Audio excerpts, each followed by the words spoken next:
We are going to be making 2 loaves of sourdough from a starter. Let's start with ingredients and tools. You're going to need a mason jar or something that holds at least 3 cups and a non-airtight lid. If you don't have that, you can use a paper towel and a hair tie so that airflow gets through.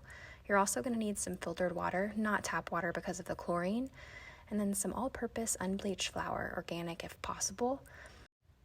Some salt, make sure there's no additives, read the ingredients. A kitchen scale needs to measure in grams. Some bench scrapers, not necessary, but really great. A bowl, it must be 4 quarts minimum. You're also going to need 2 baskets for proofing with liners. If you don't have that, you could use a bowl lined with a cheesecloth or something similar. Something to cover your bread. I use these from Amazon, buy them in bulk. They're just reusable shower caps and they work great. A scoring tool or just something to score the bread, parchment paper, and then a Dutch oven. Mine obviously is very well loved. And those are all the tools you'll need. So the night before around 8 p.m. we're going to feed our starter. Get your scale and grab your mason jar. You're going to want to put it on the scale and then zero it out. Add 20 grams of your starter to your mason jar. And then you want to get your water and you're going to add 185 grams of filtered water. It does have to be filtered water because of the chlorine that can kill the starter. Give it a little stir and then you want to zero out your scale again and add the equal amounts of flour. So 185 grams of unbleached all-purpose flour. And then you want to stir it up really well, scraping down the sides towards the end. Cover it with your lid and then you can use a hair tie to mark where it's at so you can see when it doubles. The next morning around 9:30, we're going to prep the dough. Grab your scale, put your bowl on it, go ahead and zero it out. You're going to add your doubled starter, 250 grams to that 4-quart minimum bowl, and then pause. Really fast, we're going to deal with that extra starter so we can bake another day. So grab your jar and a spatula. You're going to scrape out that extra starter into another glass, put a non-airtight lid, and just place that in the refrigerator until the next time you want to bake. Now let's get back to it. So you're going to make sure your scale is zeroed out and you're going to add 735 grams of filtered water. Now put your hand in there and mix it until it's milky and you don't feel any chunks left. Then we're going to add our flour, 1,000 grams of that unbleached all-purpose flour. Once you've added your flour, go ahead and move the scale and start to pinch in that flour and then start scraping the sides to just get it well mixed and incorporated. It's going to be pretty sticky, but that's okay. After it rests, you're going to tell that the gluten has developed. Once you get all of that mixed up, you're going to grab a plate or something to cover it while it rests for 1 to 2 hours. While the dough is resting, grab your scale, put a glass on there, and zero it out. We're going to measure out 25 grams of salt. Again, read the ingredients on the salt and make sure there's no additives. Now let's do our water.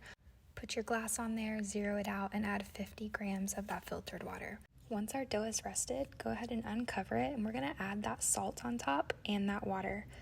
You're just going to pinch it into the dough until it feels well incorporated. You'll notice the dough here has developed some gluten. It's a little more gummy. So start to fold it over and scrape the sides. And at the end here, you're going to do a couple of pulls and folds. You don't want to overwork the dough, but do make sure it's well incorporated.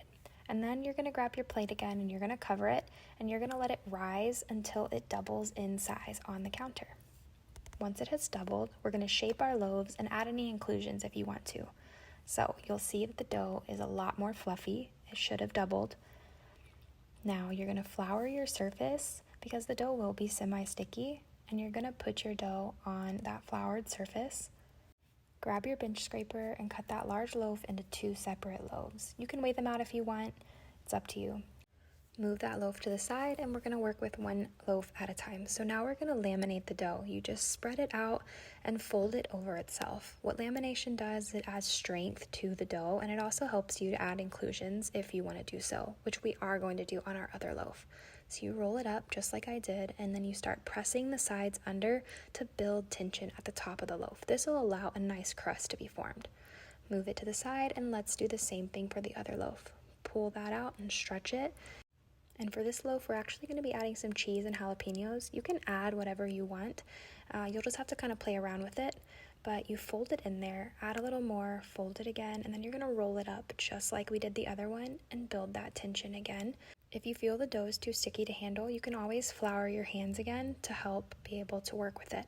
Now let those rest on the counter for about 25 minutes. Once they have, we're going to do the same thing. Flip the loaves over. You want to make sure that the top is always the top. You'll notice that the gluten has really developed here, and you won't be able to stretch that dough nearly as much, and you don't want to. You want to work with how it feels. Roll it up and build that tension again so that you can get that nice crust. Once you built that tension, you're going to grab your proofing basket and flip it upside down into the proofing basket. Grab a cover and put it on there. And let's do the same thing to our jalapeno cheddar loaf. I like to add a couple more inclusions because I'm going to fold it over anyways. You can see how it's tearing here. That's okay. Sourdough is very forgiving. Build that tension in the loaf, and you're going to grab your proofing basket, put it upside down, and cover. Now you're going to put both of these loaves in the refrigerator overnight. If you're really impatient, you can wait an hour. I highly suggest waiting overnight. Now the next morning, we're ready to bake our loaves. You want to preheat your oven with your Dutch oven inside of it to 500 degrees Fahrenheit. Once the oven has been preheated, grab your parchment paper and cut a little piece, and then get your scoring tool out and some ice cubes. This will allow steam to happen inside of the Dutch oven. Flip your loaf upside down, and you want to do a 1-inch deep score, and then you can just make some random designs. Get creative, throw it in your Dutch oven that has been preheated, add your ice in, and cover. Bake with the lid on for 25 minutes. Once that's up, take the lid off and bake for another 10 to 20 minutes. It just depends how crispy you want your bread. I actually let this one sit in there for too long, but it's okay. Now we'll do the cheddar jalapeno loaf. Same process. Get the parchment paper and some ice cubes. Grab your loaf out, and you're going to flip it upside down, and you're going to go ahead and do that 1-inch deep scoring tool. My little girl was helping me score here, so this can be a family affair. Then you're going to grab your Dutch oven, and you're going to throw that loaf in there, placing the ice cubes on the side and covering. Again, bake for 25 minutes at 500 degrees with the lid on, and then 10 to 15 after. This one I watched a little bit closer, and it came out a lot better. And here we go. Now you have a jalapeno cheddar loaf or a plain one. I like to do cranberry, whatever you want to do.